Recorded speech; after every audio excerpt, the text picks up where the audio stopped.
Everyone's seen a Marine with a rifle, but almost no one has seen what happened when those same Marines picked up a Japanese Type 99 on a Pacific island and quietly never put it down. For years, the story was buried, hidden behind official reports, wartime censorship, and a code of silence so thick that soldiers carried it home with them and never spoke about it again. No headlines, no army-wide memos, just whispers in the jungle, passed from foxhole to foxhole, like a secret that could get you in trouble if the wrong officer heard it. What you're about to hear is the real story. The story of why American Marines, trained to the bone with their M1 Garands and Springfield 03s, picked up enemy weapons off the battlefield, switched to them mid-combat, and then said absolutely nothing about it in any official capacity. If you've never heard this story before, that's exactly the point. The men who lived it made sure of that, and if you want to understand why, you need to understand two things. First, what the Type 99 actually was, and second, what the Pacific War actually felt like from the ground, from the mud, from the coral, from the inside of a jungle that wanted to kill you just as badly as the enemy did. So if you're the kind of person who wants the full picture, not the sanitized version, not the museum placard version, but the real, unfiltered, grunt-level truth about what happened when American hands wrapped around Japanese steel and discovered something unexpected, stay with me. Because this story is unlike anything you've heard before, and it starts, like all great stories, with a question nobody was supposed to ask. Why was the enemy's rifle better in the jungle? Before we get into what the Marines found when they picked up that rifle, we need to go back further. Back to the beginning of the Type 99, because understanding what that weapon was tells you everything about why the moment of discovery hit so hard. In the early 1930s, the Imperial Japanese Army was already fighting on the Asian continent. Manchuria, China, places where the terrain was open, the distances were long, and the fight was brutal. They were using the Type 38 Arisaka chambered in 6.5 by 50 millimeters, and by most measures, it was a fine rifle, accurate, reliable, reasonably well made. But field reports started coming back with a consistent message. The cartridge wasn't hitting hard enough. Soldiers were complaining that enemies were surviving hits that should have dropped them. The 6.5 millimeter round, while accurate, lacked the terminal energy to reliably incapacitate at the ranges being engaged. Japanese military planners took that feedback seriously, and what came out of that process, after years of development, testing, and refinement, was the Arisaka Type 99. Officially adopted in 1939, the Type 99 was chambered in 7.7 by 58 millimeters. That's a substantially heavier, more powerful cartridge. Think of the jump from a 6.5 millimeter to a 7.7 millimeter round, and what that means in terms of energy transfer, penetration, and stopping power. The Japanese engineers understood what they needed, and they delivered it. But the cartridge was just the beginning. The Type 99 itself was built around a modified Mauser-style bolt action. The receiver was strong, the bolt was smooth, and the tolerances were tight enough to be functional, but loose enough to tolerate the conditions of jungle warfare, where dirt, sand, coral dust, and moisture could turn a precision instrument into a paperweight in under an hour. The barrel was 31.4 inches on the standard version, later shortened in the Type 99 Short, which became the dominant production variant by the time Pacific Island fighting escalated.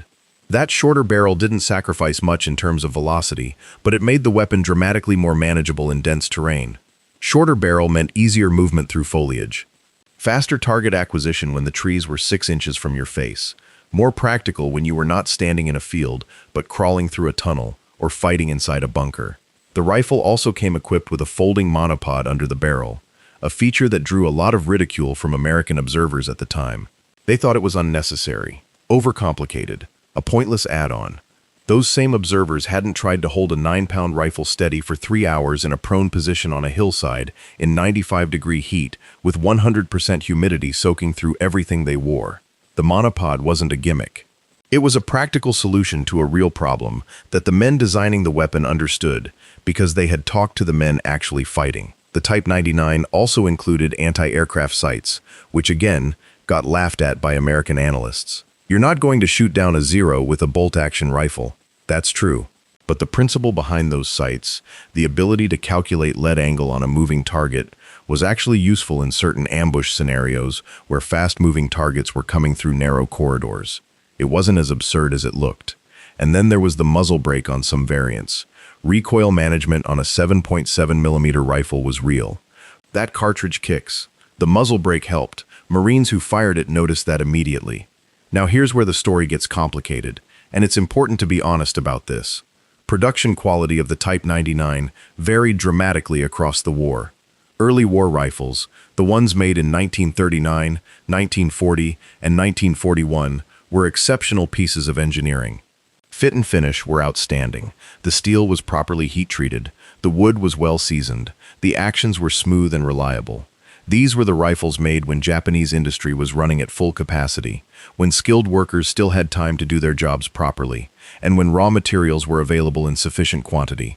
As the war ground on, as American submarines cut supply lines, as American bombing raids hit Japanese industrial centers, as the labor pool shrank and pressure mounted to produce more rifles faster, quality dropped.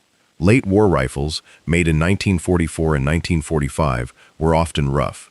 Machining marks visible on the metal, wood that hadn't been properly dried, actions that were stiffer. Some late war examples had fixed, non-adjustable rear sights because there wasn't time to install the adjustable versions. These rifles were still functional. They would still fire and hit what you aimed at. But they were not the same weapons as the early war examples. The Marines who picked up rifles in the early Pacific campaigns, Guadalcanal, the early Solomons, Tarawa, those men were getting the good ones. The ones made before Japan's industrial capacity began to collapse. And that matters enormously to understanding what happened next. Because when a Marine in 1942 or 1943 picked up a Type 99 off a dead Japanese soldier, he wasn't picking up a desperate wartime improvisation. He was picking up what was, in many respects, a better piece of machinery than what he was carrying. Let that sit for a second. Then let's talk about what he was carrying in the first place, because the comparison is where the real story lives. The American infantrymen and Marine in the Pacific carried, in most cases, one of three primary weapons: the M1 Garand, the Springfield M1 1903, or the M1 carbine. Each of these weapons had genuine strengths. The M1 Garand was semi-automatic, giving American soldiers a rate of fire advantage that was significant and real. 8 rounds, self-loading, and the famous en-bloc clip that let you load the whole magazine in a single motion. General Patton called it the greatest battle implement ever devised. That quote has been repeated so many times it's almost lost meaning. But in a European context, in open terrain, in a war of movement and firepower, the Garand's semi-automatic advantage was decisive. In the Pacific, the equation changed. It didn't reverse completely. The Garand was still a deadly, reliable rifle. But the specific advantages that made it dominant in Europe became less pronounced in the Pacific, and the specific disadvantages became more significant. Start with the weight. A loaded M1 Garand weighed approximately 10.5 pounds. In moderate terrain, in temperate weather, carrying that for a day's march is manageable. On a Pacific island, in 100-degree heat, 95% humidity, climbing through jungle, crossing coral ridgelines, carrying enough ammunition, water, and equipment to survive, that extra weight accumulates like debt. It doesn't seem like much until the third day, when your shoulders feel like they've been set on fire, and every single ounce you're carrying is a decision you have to justify. Then there was the en-bloc clip, the famous ping. When your Garand fired its last round, the empty clip ejected with an audible metallic sound. In training, that sound was just part of the experience. In combat, in a silent jungle where every sound carried, where Japanese soldiers were listening for exactly that kind of audio cue, the ping of an empty Garand was a tactical liability. There are documented accounts, not myths, of Japanese soldiers timing their rushes to coincide with the sound of American rifles going empty. Whether this was a systematic tactic or opportunistic is debated, but the fact that the sound was recognizable, that it announced your reload to anyone within earshot, was a real problem that Marine riflemen thought about and talked about. Then, there was the ammunition. The 30-06 cartridge was powerful. Nobody disputes that. It hit hard, it reached out to distance, it did what it was supposed to do. But Can 3-06 was also large, relatively heavy, and in the Pacific's humidity, prone to issues with corroding cases if rounds sat in humid storage for extended periods without proper maintenance. The Springfield M1903, the bolt-action rifle that many Marines still carried in the early Pacific campaigns, was accurate, well-made, and reliable. But it was a bolt-action in an era when semi-automatic rifles were changing the pace of infantry combat. The M1903 had a 5-round internal magazine, loaded via stripper clips. An experienced rifleman could work that bolt quickly, but he was never going to match the rate of fire of a semi-automatic shooter. In the specific scenarios of Pacific Island fighting, where Japanese banzai charges came suddenly and fast, where contact happened at ranges measured in feet rather than hundreds of yards, that rate of fire difference was the difference between living and dying. The M1 carbine was light and handy, but chambered in a pistol-class cartridge that many Marines found inadequate for penetrating Japanese fieldworks, for reaching through jungle foliage, or for reliably stopping a determined attacker at ranges beyond about 100 yards. It was a good weapon for rear echelon troops, for officers, for men whose primary job wasn't infantry combat. For the rifle squad moving through dense vegetation toward a defended position, it was a compromise. And then there was corrosion. The Pacific was not a dry, moderate environment. It was an environment specifically designed by nature to destroy metal. Salt air, constant moisture, temperature swings between day and night, coral dust that got into every mechanism, mud that was not regular mud, but a mixture of volcanic soil, coral sediment, and organic matter that had a uniquely aggressive relationship with metal surfaces. American rifles, built to European tolerances for European conditions, did not always handle that environment gracefully. Bolts froze, gas systems fouled, triggers collected grit. Maintenance kept these problems manageable, but it could not eliminate them. Marines who survived the Pacific campaigns talk about the constant, exhausting work of keeping their weapons functional. It wasn't optional. It was survival. You cleaned your rifle like your life depended on it, because it did. Now set that context. Understand the weight, the limitations, the specific challenges of Pacific fighting. And then imagine you're a Marine on Guadalcanal, you're in the Tanaru River fight, or you're on the ridge above Henderson Field, or you're moving through the jungle on Bougainville when everything goes suddenly horrifically wrong and the fight is at arm's length. You reach down, you pick up a Japanese Type 99, and something happens that you didn't expect. Let's talk about Guadalcanal first, because that's where the story really begins. In the mud and heat of 1942, when American and Japanese forces locked together in the first major American offensive of the Pacific War. The 1st Marine Division landed on Guadalcanal in August 1942. They were not fully equipped. Supply problems meant that some units arrived without complete ammunition loads, without adequate food, and in some cases without sufficient spare parts for their weapons. The Japanese defenders had evacuated quickly when the Marines landed, abandoning supplies, weapons, and equipment across the island. What the Marines found in those abandoned Japanese positions was a revelation. Cases of ammunition, medical supplies, food, including vast quantities of rice that Marines survived on for weeks. Artillery and rifles. Hundreds of Type 99 rifles in various conditions, most of them in excellent shape because the Japanese had not expected to abandon their positions and had maintained their weapons accordingly. The initial reaction from most Marines was curiosity. They were trained soldiers. They picked up the rifles, cycled the bolts, looked down the sights, dry-fired them to feel the trigger pull. The reaction that came back consistently was surprise. The action was smooth, smoother in some cases than their own weapons. The trigger was clean and positive. The sights were well calibrated and easy to use. The safety was unconventional, a rotating knob at the rear of the bolt that required a specific motion to engage or disengage, but it was positive and reliable once you understood how it worked. Then someone fired one. Then someone fired several. And the feedback started spreading through the division, through the informal, fast-moving channel of soldiers talking to other soldiers in the field. The Type 99 shot flat. The 7.7mm cartridge had good ballistics, comparable in many respects to .3006, and the barrel length gave it full velocity.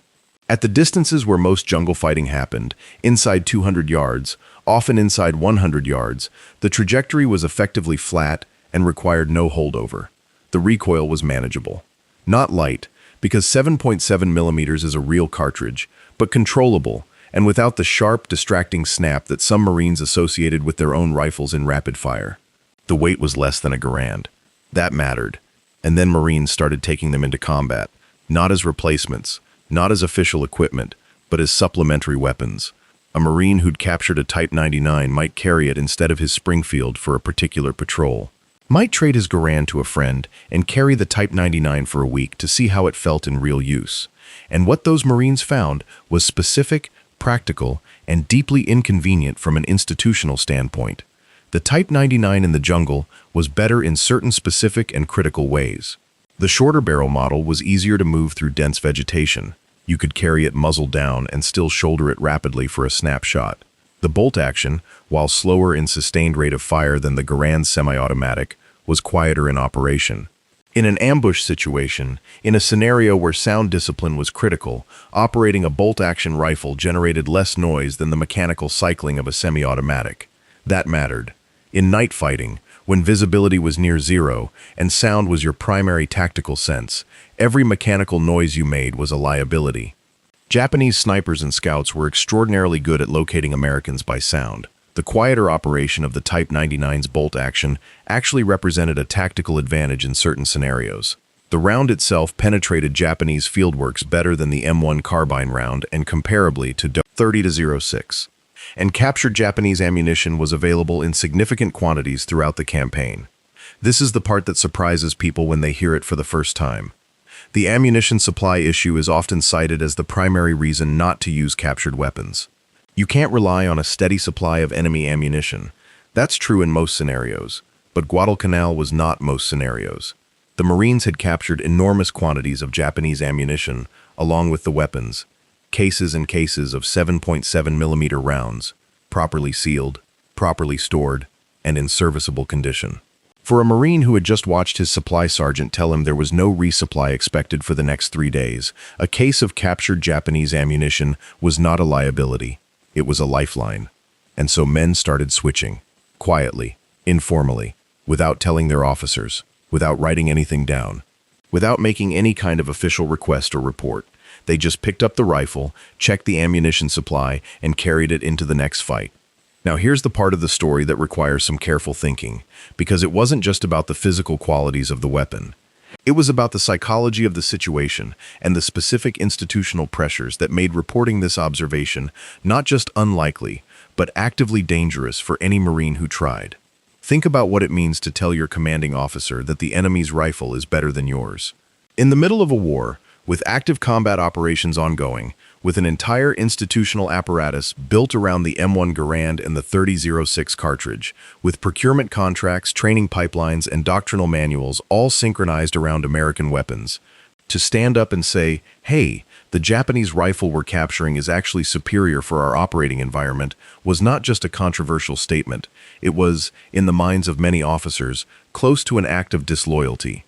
Not necessarily treason, but disloyal in the informal military sense of not being a team player, of creating problems that didn't need to exist, of undermining confidence in American equipment at a moment when morale was already under severe pressure.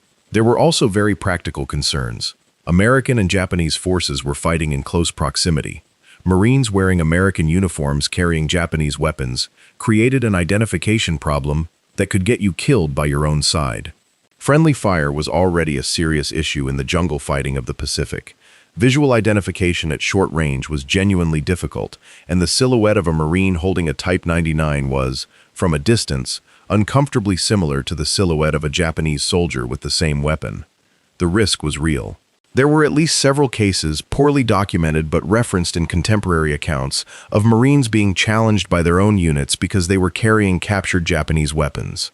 The challenges were resolved without incident, but the risk remained, and for that reason, the practice remained informal and quiet. You didn't carry the captured rifle past the battalion command post.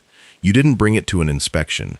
You kept it for patrol work, for the specific scenarios where its advantages were real and measurable, and when you came back to a rear area, you left it at the perimeter. The unspoken rule was understood without being stated. This is useful. Use it, but don't make it official. And if someone asks, you don't know anything about it. There's another dimension to this that's rarely discussed, and it touches on something deeper than tactics or equipment. It touches on the American military's self-image during World War II, and specifically on the narrative that American industrial and technological superiority was the foundation of Allied victory. That narrative was not wrong. American production capacity genuinely was decisive in World War II. The ability to manufacture weapons, ammunition, vehicles, aircraft, and supplies at a scale that no other nation could match was a real strategic advantage. The idea that American weapons were the best weapons was part of a broader cultural story that the military, the government, and the media all had an interest in maintaining. To acknowledge that a Japanese bolt-action rifle, produced by an enemy whose industrial capacity was a fraction of America's, was superior to American standard equipment in specific and important combat scenarios, was to introduce a crack in that story. It was uncomfortable. It was institutionally threatening. And for the officers responsible for procurement, training, and doctrine, it created problems they had no mechanism to solve in the middle of an active war. You can't stop production of the M1 Garand in 1943. You can't retrain the entire Marine Corps on a foreign weapon system. You can't rebuild your logistics chain around captured ammunition.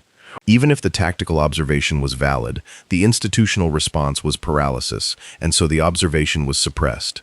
Not through a formal directive, not through a memo that said Marines are forbidden to use captured Japanese weapons, although some such directives existed for safety reasons, but through the informal, powerful mechanism of institutional culture, where everyone understood that some truths were better left unspoken because speaking them created more problems than they solved.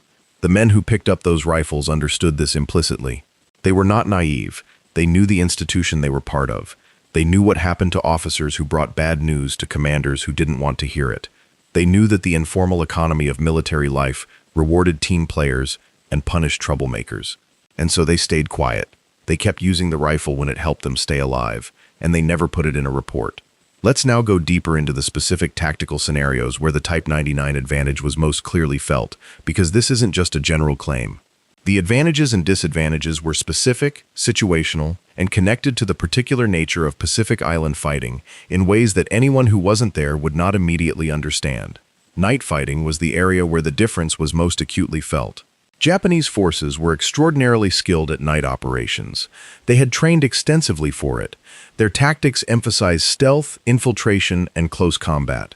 They preferred to fight at night because it negated the American advantages in supporting fires, in air power, and in long-range weapons.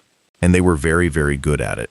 American Marines defending positions at night, on Guadalcanal, on Taraga, on the islands up the Solomon's chain, were in an environment where visual identification was essentially impossible. You heard things, you felt things, you sensed pressure and movement. And when contact came, it came fast and close. In that environment, the rate of fire advantage of the Garand mattered enormously. You wanted every round you could put out, and the Garand's semi-automatic capability was a genuine asset in a banzai charge that came through your perimeter at 2 in the morning. But there were also scenarios, ambushes, counter-infiltration operations, listening post-duty, where a Marine moved alone or in a small element through territory where Japanese infiltrators were operating, where the mission was to find and identify movement without giving away your own position, where the sound of your weapon's bolt, your breathing, and your footsteps were the 3 most important tactical variables you controlled.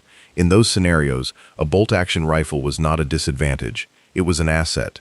The quieter action, the deliberate shooting rhythm that bolt-action operation imposed, the reduced mechanical noise during movement, these were real advantages. And the Type 99, with its smooth bolt and well-designed action, was better suited to those scenarios than most American weapons available at the time. Sniping was another area. The Type 99 was accurate, not extraordinarily so by modern standards, but for its era, it was a solid shooting tool. The sights were adjustable and well-calibrated. The trigger was clean, and the 7.7mm cartridge had sufficient energy to reach out to ranges where jungle sniping happened. Marines who were good shots, who had trained extensively and taken their marksmanship seriously, found the Type 99 a natural and capable tool. Several accounts from veterans describe Marine snipers carrying captured Type 99 rifles as secondary or even primary weapons for specific missions. Not because there was no American sniper rifle available. The Springfield M1903A4 was an excellent sniper weapon, but because the Type 99, in standard iron sight configuration, was in some respects more intuitive and easier to use quickly in the broken, close-range scenarios where Pacific sniping actually happened. The myth of Pacific sniping as a discipline of extreme long range with pristine visibility is exactly that, a myth. Most Pacific sniping happened at ranges under 300 meters in terrain where the target appeared and disappeared in seconds through gaps in foliage. The ability to shoulder a rifle and get a good sight picture fast was more important than a perfectly calibrated scope, and the Type 99 sights, simple, robust, and fast, served that need well. There was also the question of ammunition supply disruption. Pacific campaigns were characterized by extended periods of logistical breakdown. Supply ships were sunk. Bad weather grounded aircraft. Combat operations cut off forward units from resupply for days or even weeks at a time. In those periods, units consumed their organic ammunition and had to improvise. A Marine unit that had captured a Japanese supply dump and had thousands of rounds of 7.7mm ammunition, but was running low on .30-06, had a very practical reason to be carrying Type 99 rifles. It wasn't ideology. It wasn't admiration for the enemy. It was survival arithmetic. You fight with what's available. And what was available on multiple occasions during the Pacific Campaign was enemy ammunition in quantities that American ammunition did not match in the forward areas. The logistics dimension of this story is almost entirely absent from popular accounts, and yet it's one of the most important pieces of the puzzle. The American military supply system was extraordinary in its ultimate capacity, but that capacity took time to reach the front.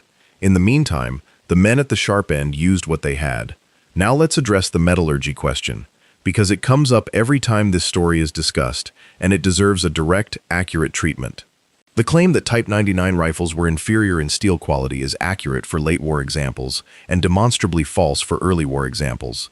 Tests conducted both during the war and after consistently showed that early war Type 99 receivers were made from properly heat-treated chrome molybdenum steel that was equivalent in strength and fatigue resistance to American receiver steel. The bolts were properly case-hardened, the barrels were properly rifled and heat-treated. These were not weapons built to fail. They were weapons built to the highest standards Japanese industry could achieve at the peak of its production capacity. The specific claim that Type 99 receivers would fail catastrophically under overpressure conditions, a claim that was widely circulated in American military circles during the war, was based on testing of late-war rifles made under degraded production conditions. Applied retrospectively to early war rifles, it was inaccurate, and the men in the field who were actually shooting these weapons knew it because they were shooting them without incident. This distinction matters because the institutional dismissal of the Type 99 was partly based on safety claims that didn't apply to the weapons actually being captured and used in the early campaigns. It was a convenient argument. It gave officers a safety-based rationale for discouraging use of captured weapons that went beyond the friendly fire identification problem and that was difficult to argue against without extensive metallurgical testing that nobody in a forward combat area had time to conduct. The safety argument was real for late-war rifles. For the rifles Marines were picking up on Guadalcanal, Tarawa, and through the Central Solomon Islands campaign, it was largely theoretical. And the men carrying those rifles, who were staking their lives on that assessment, had reached a different conclusion through direct empirical testing of the most definitive kind. They shot the rifle. It didn't blow up. They shot it again. It still worked. That was enough evidence for a Marine who needed to stay alive. Let's talk about the sights more specifically, because this is a technical detail that keeps appearing in veteran accounts and deserves careful attention. The Type 99's rear sight was a leaf-style adjustable sight with a notch that was, in the opinion of many who used it, more instinctively aligned with the front sight post than the rear aperture of the M1 Garand. This is a matter of some debate among firearms enthusiasts, and preference for aperture versus notch sighting systems is legitimately subjective. But in the specific conditions of Pacific fighting, where targets appeared suddenly at close range, in poor light, with minimal time for careful sight alignment, many Marines found the Type 99's open notch sight faster to acquire than the Garand's rear aperture. The aperture sight has genuine advantages for precise long-range shooting, where the circular rear aperture helps center the front sight automatically through natural optical alignment. But at ranges under 100 meters, in dim light, with adrenaline running, the direct line of sight alignment of an open notch can be faster because it requires less precise positioning of the eye relative to the sight. This is the kind of detail that never makes it into official evaluations, because official evaluations happen on ranges in daylight with rested shooters in controlled conditions. It makes it into the comments of men who used weapons in the dark, in the rain, in the narrow confines of jungle trails, where the enemy appeared at arm's length, and the 2 seconds between presentation and firing were the only 2 seconds that mattered. The front sight of the Type 99, a simple blade with a protective hood, was easy to see against a target background and quick to align with the rear notch. In testing after the war, American ordnance officers who shot both weapons under simulated field conditions consistently noted that the Type 99 produced faster first shot times at close range in reduced light. That finding was documented, filed, and never influenced procurement decisions in any meaningful way, because by the time those tests were conducted, the war was over, and the lesson, like so many lessons from that war, went into storage along with the rifles themselves. The monopod.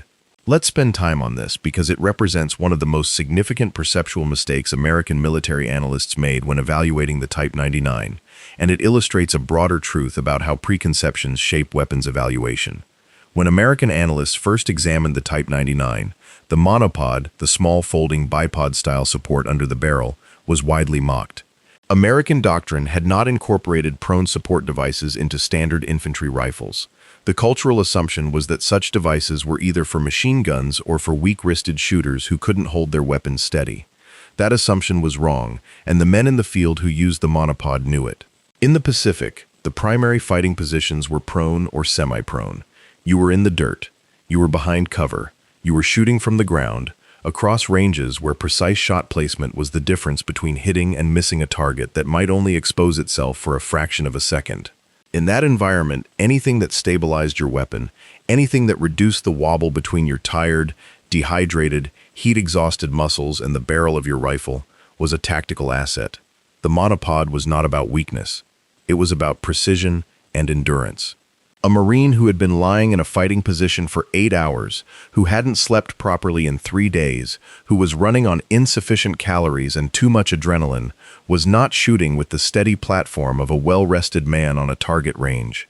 The monopod gave him back some of that steadiness. It was a practical tool for the specific physical reality of sustained combat. Marines who used it, who overcame the cultural prejudice against it, reported that it genuinely improved their shooting under fatigue conditions.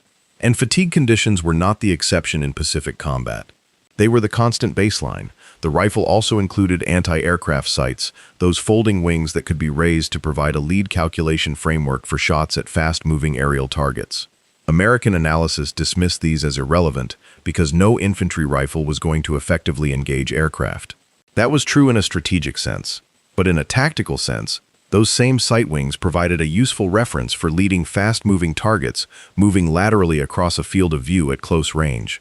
Whether it was a charging soldier or a man running across an open space, the principle of calculated lead was applicable. Marines who understood the purpose of those sights found them more useful than their reputation suggested. The cleaning rod stored beneath the barrel was another feature that deserved more credit than it received. American rifle cleaning rods were often kept in a separate kit, not attached to the weapon. In the field, under fire, needing to clear a fouled bore or push through an obstruction, having the cleaning rod immediately available on the weapon was a genuine convenience. The Type 99's integrated cleaning rod was a thoughtful design choice that reflected real field experience incorporated into the weapon's design. There's a broader truth here. The Type 99 was designed by people who talked to soldiers, not just ordnance engineers working from theoretical specifications, but engineers who consulted with combat veterans from the fighting in China, men who had operated in heat and mud and difficult terrain and had opinions about what a rifle needed to do to keep working.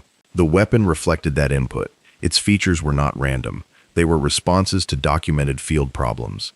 And when Americans encountered those features and dismissed them as bizarre or unnecessary, they were dismissing the hard-won experience of soldiers who had been fighting the kind of war the Pacific would turn out to be.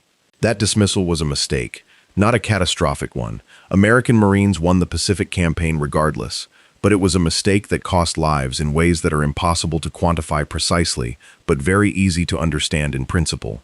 Now let's talk about specific engagements where the Type 99 advantage was most clearly demonstrated, because the narrative without tactical specifics is just a story. With tactical specifics, it becomes a lesson. Tarawa, November 1943. The assault on Betio Island is one of the most concentrated, violent, and costly engagements in Marine Corps history. In 76 hours, nearly 1,000 Marines were killed and more than 2,000 wounded, capturing an island roughly the size of a large shopping mall. The fighting was almost entirely at close range, inside bunkers, across open beaches with no cover, through coconut log emplacements where the enemy was 3 feet away. In that environment, the Type 99's shorter barrel model, the one that had become standard Japanese issue by late 1943, was genuinely maneuverable in ways that the Garand was not. Moving through a fortified bunker with a 44-inch overall length rifle was substantially more difficult than moving through the same bunker with a 36-inch overall length rifle. Marines who survived Tarawa and picked up Japanese weapons during the fighting described the Type 99 as easier to handle in the specific enclosed spaces of Japanese fortification. You couldn't swing a full-length rifle in those spaces. The shorter weapon was faster, more direct, and less likely to catch on corners, low ceilings, and the debris of destroyed fortifications. Peleliu, September 1944. One of the most miserable and costly campaigns in Marine history. Peleliu's terrain was coral limestone ridgelines honeycombed with caves and tunnels. The fighting was three-dimensional, in a way that most surface warfare was not. Marines were fighting upward, downward, laterally through confined tunnels where the temperature exceeded 115 degrees, and where the fighting was so close that rifles were sometimes used as clubs after ammunition ran out. In that environment, the Type 99 in Japanese hands was clearly designed for exactly this kind of fighting. Cave-to-cave combat, tunnel defense, fighting from elevated positions through narrow apertures. And Marines who picked up Type 99 rifles during the Peleliu fighting and used them in cave-clearing operations found, again, that the weapon was well-suited to the physical environment, in ways that their standard issue was not. The noise problem was also acute at Peleliu. Japanese defenders used sound to coordinate their movements through the tunnel system. Marines who were listening at cave entrances, trying to track enemy movement by sound, needed their own weapons to be quiet when not firing. The mechanical quietness of the Type 99's bolt action in use was noted repeatedly by Marine veterans of the cave fighting. It was a small thing, but small things in combat carry disproportionate weight. Iwo Jima, February 1945. Volcanic sand, honeycomb tunnels, and 36 days of some of the most intense fighting in American history. By this point in the war, Japanese Type 99 production quality had declined significantly. The rifles being captured on Iwo Jima were not the same quality as the rifles taken on Guadalcanal. But for Marines who had served through multiple campaigns and had developed preferences based on early war weapons, the habit was established. You found a good rifle, you picked it up, you used it. On Iwo Jima, the practice was more limited than in earlier campaigns, partly because late-war Japanese rifles were of degraded quality, and partly because American supply logistics had improved to the point where resupply disruptions were less severe. But it still happened, and the reasons were the same. Terrain that favored the weapon's specific strengths, scenarios where its particular advantages, compactness, smooth bolt action, clean sights, were more relevant than the features of American standard issue. The unspoken rule persisted. This works here. Use it. Don't talk about it officially. The story of what happened when Japanese-American weapons comparison resulted in an institutionally inconvenient conclusion is not unique to the Type 99. It connects to a broader pattern in American military culture that showed up in other contexts and continued well beyond World War II. During the Korean War, captured Soviet and Chinese weapons, particularly the Mosin Nagant and early SKS, were evaluated by American Ordnance and found to have specific capabilities that were superior to American standard issue in particular scenarios. The evaluation reports were thorough, carefully documented, and then quietly filed where they would not create institutional problems. During the Vietnam War, the early encounters with the AK-47 produced a crisis that was impossible to suppress because it was too visible and too consequential. American soldiers who experienced direct comparison between their M14 rifles and the AK-47 at close range in jungle conditions were not quiet about it. They wrote letters home. They reported to officers who couldn't ignore the feedback. The institutional response was the M16, which came with its own set of problems, its own institutional denials, and its own history of men dying because the truth was inconvenient. The pattern is consistent.